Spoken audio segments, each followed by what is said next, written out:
तारों का जन्म। ओंगी जनजाति के लोगों का मानना है कि सृष्टि के आरंभ में जब धरती बनी ही थी, आसमान बहुत नीचे था।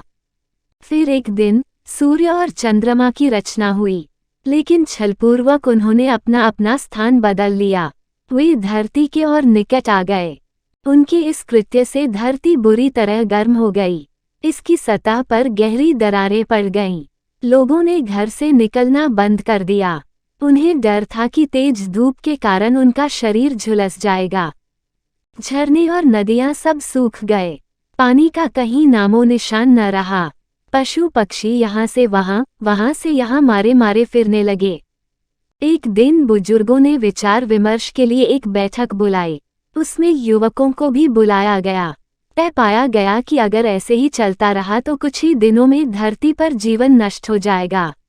अंत में सभी की सहमति से ताचोई, एक विशेष प्रकार की लकड़ी तथा चालोक नारियल की डंडी से तीर कमान तैयार करने का निर्णय लिया गया। निश्चय किया गया कि आसमान पर लगातार तब तक तीर मारते रहा जाए जब तक कि उसे धरती से काफी दूर न धकेल दिया जाए। सूर्य और चंद्रमा तब अपने अपने स्थान पर पहुंच जाएंगे और इस तरह धरती असह्य गर्मी से बच जाएगी।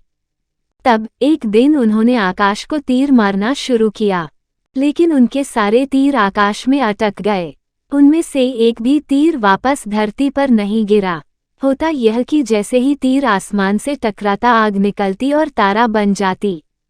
आसमान में इस तरह अनगिनत तारे बन गए, लेकिन ओंगी हताश नहीं हुए।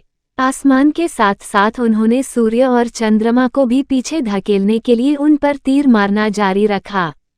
कुछ समय बाद सूर्य और चंद्रमा वापस अपने अपने स्थान पर चले गए। उसके बाद धरती की सतह भी ठंडी हो गई।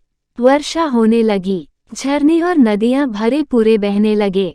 वृक्ष ठग आए। पशु पक्षियों में जीवन का संचार हो गया और इस तरह पूरे आकाश में टिमटिमाने वाले तारों का जन्म हुआ।